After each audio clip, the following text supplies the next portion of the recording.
Well, everyone, it's time for us to go and take a look at the iPhone XR and compare it against the iPhone 8 Plus and see which particular phone is the better one for you. Now, I will definitely tell you, when it comes down to both these devices, the iPhone XR is the newer phone, and it probably makes more sense to go ahead and buy a device like that one rather than buying something like the iPhone 8 Plus as of this point. Considering the XR is still supported with software, the iPhone 8 Plus has been outdated with software for some time, it might make more sense to go and pick up the XR. But we'll talk about that throughout this whole entire video. First things first, if you want to pick up either one of these phones, links will be down in the description. You can get them for the cheapest prices that I find on Amazon from there, and you can help support the channel at the exact same time. Now, starting off with the outside of both these phones, the iPhone 8 Plus, which came out back in 2017 on the front of this particular phone, has a 5.5-inch Retina IPS panel. So it is a pretty outdated panel when it comes down to it. It's an outdated looking phone, and that's just kind of what ends up happening when you're getting devices like this. I wish this phone aged a little bit better, but it really isn't even the biggest deal in the world. It's just one of those devices that just doesn't look that great when it comes down to it as of this point. But I still think it's a very good looking device, and for the most part, it doesn't look super outdated, and I do think it's a good looking phone. It just so happens it has a bunch of bezel around it. The Touch ID sensor on the front is very annoying, but I do think it's a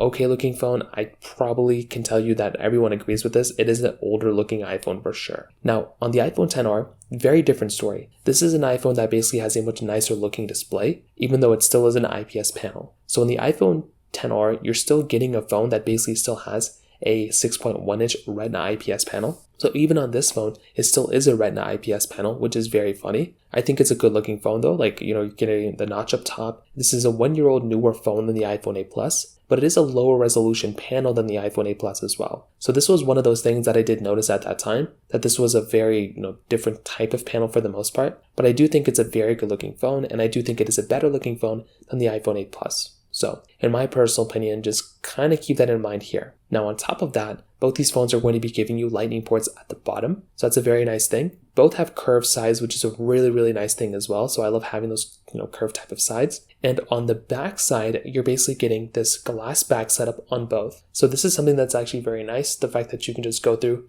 have a very good premium build quality on both these phones is very nice, because these weren't like the most expensive phones that both these manufacturers made. Like Apple made both these phones, but these weren't the $1,000 phones. These were like $649, $699, $799, $749 type of phones. So these were a little bit cheaper than the $1,000 phones at that time. You're getting dual camera setups on both. You're getting dual camera setups on the iPhone 8 Plus, the iPhone XR. You're getting a single camera setup, which we'll talk about in a second. And overall, what I'll kind of think about when I get this type of device, I think it's a good looking phone, right? Both these phones are great, but definitely without a doubt, the iPhone XR is a significantly better looking phone for sure than something like the iPhone 8 Plus. And that's just kind of what ends up happening when you're buying a device like the iPhone 8 Plus as of this point. So kind of keep that in mind, but that's kind of how these types of devices hold up from that particular perspective. Now, on top of that, another very big thing to keep in mind is that with the iPhone XR and 8 Plus, they're a little bit different in the price tag standpoint. The iPhone XR is a little bit, more expensive in the brand new market or in the used market at this point than the iPhone 8 Plus. So that's just one thing to kind of keep in mind here. If you're wanting to go through and pick up a device, the iPhone 8 Plus is going to be giving you a little bit,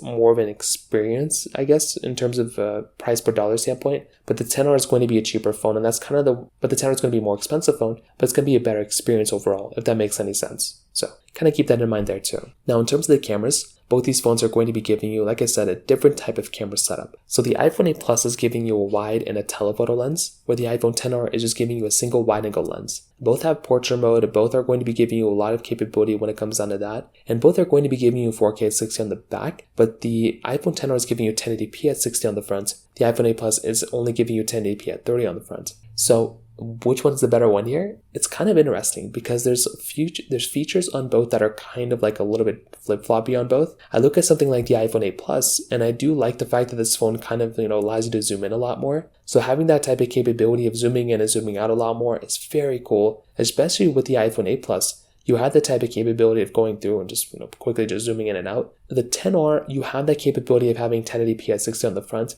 and for a lot of people, it's probably not going to be that big of a deal if you do zoom in and zoom out a lot. I think the other thing going on with the iPhone XR as well is the fact that with the iPhone XR, because it is a newer phone with a newer chipset, it could give you the overall better experience when it does actually come down to the other side of things. Like when it comes down to the image post-processing and video post-processing, those things are probably going to be a better experience overall on something like the iPhone XR over the iPhone 8 Plus. So once again, not the biggest deal in the world, not the biggest deal breaker, but it is one of those things that just kind of make a little bit of sense to me when it kind of comes down to it. So from that side, that kind of covers it up there as well. Now on top of that, when it comes down to the software longevity, this is also one of those things. So with both these devices, they're both, like I said before, still supported with software kind of. The iPhone XR is completely supported with software. The iPhone 8 Plus has not really been supported with software for 2 years. But the thing with the iPhone 8 Plus is that particular phone, it is kind of in the situation where it's going to be giving you, iOS 16 type of updates. So it's going to be giving you updates within iOS 16 that are just going to be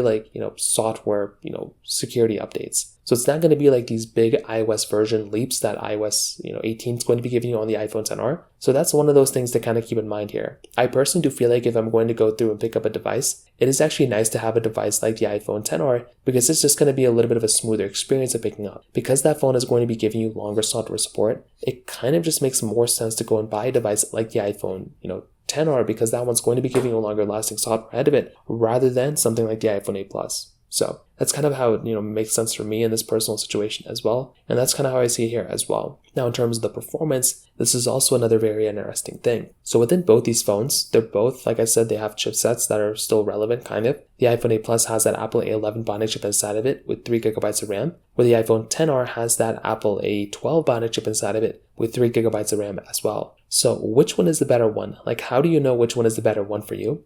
Well, the best way to kind of put it is that the iPhone XR is the faster, better one in almost every single way. So if you're going to go through and pick up a device, the iPhone XR is the one that's going to make more sense to go and pick up. So if I'm going to go and pick up a device, it makes more sense for you to go and buy something like the iPhone XR because that is the better overall performing device. So I'm going to go and pick up a phone. That's the one that makes a lot more sense for me to go and recommend because that type of performance is very, very good. And I actually do like that type of phone a lot. I think the 8 Plus is still good in some ways. I still feel like if you have to go and buy a phone, it's not a terrible performing device when it comes down to the performance side. But like I said, if you're going to go through and pick up a phone, it kind of makes a lot more sense to go and buy something like an iPhone XR because that one is going to be giving you the overall better experience when it comes down to it. So overall, what I'll definitely tell you is I love the iPhone XR and I love the iPhone 8 Plus. But I definitely do think if I'm going to go and pick up a single device, it probably makes a lot more sense to go and buy something like the iPhone, XR rather than something like the iPhone 8 Plus. So that's kind of how I see this particular phone holding up from that particular perspective. So